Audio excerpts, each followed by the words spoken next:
Now that the days are warmer, my greenhouse is more open, I have fans going, and there's more wind. And sometimes what can happen, especially if the roots haven't quite developed yet, is that the wind can knock the plant over a little bit. And I thought I had it supported good enough, but I clearly didn't. So you can see that some of the roots have uprooted, and we gotta put it upright and get those roots buried again. These guys here are a staple to giant pumpkin growing. They're little shish kebab bamboo skewers. You can get them for like $1 at the grocery store or Walmart. I'll put a link in the description, but I use these all the time. And initially what happened was this vine actually tipped over the other direction. So all my supports were to keep it from turning the other way, which worked well. But now we gotta give it some supports in the other direction. So one important thing, since there are roots here, loosen up the soil where it's going to go so that you don't snap those roots when you put it back upright. I forgot to do that. Alright, so we'll put one here. I find that putting supports behind the leaves helps, as opposed to doing it on the main vine.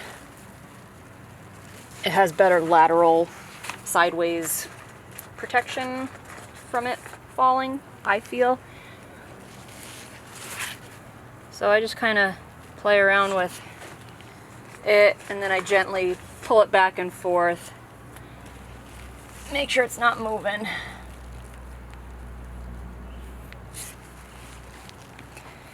So it's not going that way, not going that way. Seems pretty good. This guy over here is a little sideways. I got some wind to test it out too, which is even better. I like that to happen when I'm here, not when I'm inside not paying attention. Actually, I'll go that way. Then what I do is I cover those roots back up gently.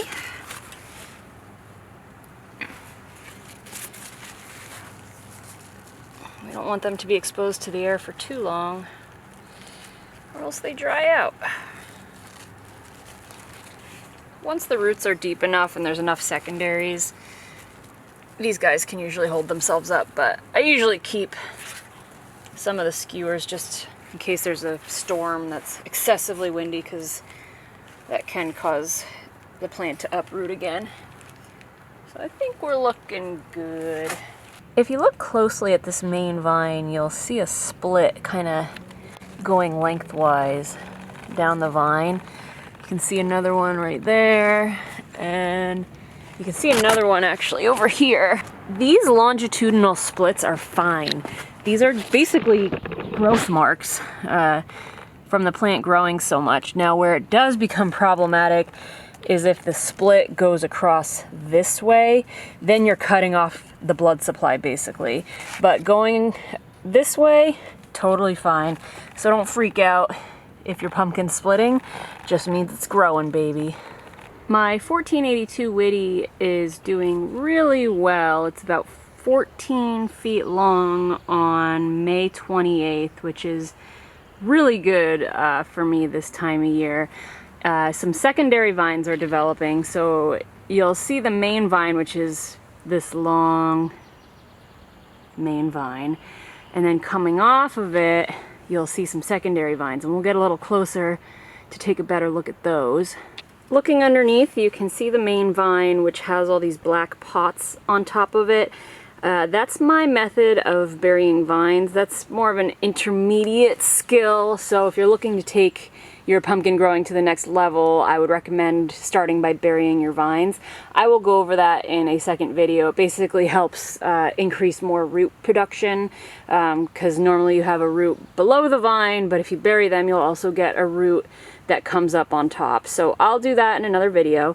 So you can see the main vine with all the pots on it, and then this guy right here, This is the secondary vine. We definitely want to encourage growth of the secondary vines, but beyond the secondary vines, this pumpkin will continue to produce more and more vines, and we want to prune it so that the pumpkin puts its energy just into what it needs to put its energy into. So if you look at this leaf node, you'll see there's a few things. One, there's this guy here. That's called a tendril. I personally cut these off. Some growers choose to keep them because if you cut them, you're at risk for disease entering the plant. Personally, I think they just take too much energy from the pumpkin, so I cut them all off. Next, you'll see a flower, and most of them are male flowers. You can tell the difference because a female flower will actually have a baby pumpkin at the base. Right now, we're keeping all the male flowers because we have not pollinated a pumpkin yet. So for now, we're going to keep all those. After the pumpkin is pollinated, we're going to prune all those off too because, again, we don't need the pumpkin to waste its energy on something it doesn't need.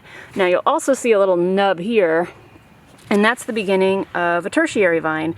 We do not need tertiary vines. That's just extra vine that just sucks energy from the plant. So when they're little, you can just kind of pull them right off. And there we go. That's a tertiary vine. We do not need them. So that's what I do to prune the plant. It's not the end of the world if you don't prune your plant.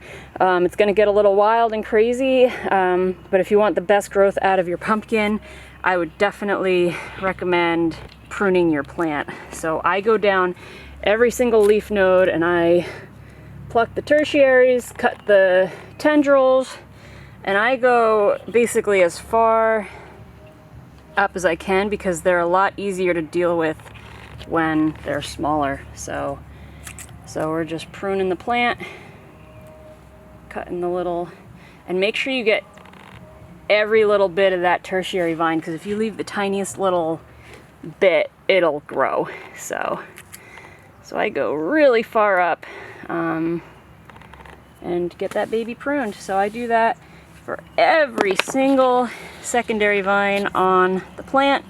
It definitely will take a while as the plant gets bigger. For now it's manageable, but as you can see I'm already behind on weeding, so I gotta work on that too. So lots to do in the pumpkin patch. Now you'll see here this is my main vine, so not a secondary vine, and be careful because you do not want to prune these guys off because these are the secondary vines and we need those. So remember when you're pruning what vine you're working on. Are you working on the main vine or are you working on the secondary vine? The soil in my greenhouse is getting dry, so I'm going to water it soon. I usually don't go crazy about watering it when the pumpkin isn't set yet because I like to encourage the roots to dig deeper for water and encourage them to spread out. Now, when you do water your plant, do not water just where the plant is. I would water at least 6 feet around on all sides, and I'll show you why. So over here you can see this walking board. It's about 3 or 4 feet away from the plant, and if you look underneath, there's pumpkin root. I would say these roots are at least 4 feet from the plant. So be sure to water more than just right next to the plant because there's roots everywhere. The other thing that watering helps with is it helps reduce the heat on the surface of the soil, which can actually burn your leaves on your plants on really hot days. There's a really good grower on the West Coast named Cindy Tobeck, and she actually did a little experiment and she checked the temperature of the surface of the soil on an area that had been watered versus an area of soil that was really dry, and she found that the dry soil was about 112 degrees Fahrenheit and the soil that was wet was 88 degrees. So that's a huge difference in terms of heat that can be radiating up towards your plant and possibly burn your leaves. So you want to keep them watered to keep the area cool near your plant on hot days, and you also want to feed those roots. Now, in terms of fertilization, there's many ways you can go about about it. I would say for a beginner, just go with one basic fertilizer, such as a 10-10-10 or 20-20-20. There's another product that a lot of giant pumpkin growers like called Urea Mate, and that's hard to get because you have to buy it in bulk, but I found a really good alternative that's the exact same ingredients and the exact same ratio that I'll put a link to, and it is considered to be the best ratio for giant pumpkins, particularly after the fruit is set, but that might be another good option as well.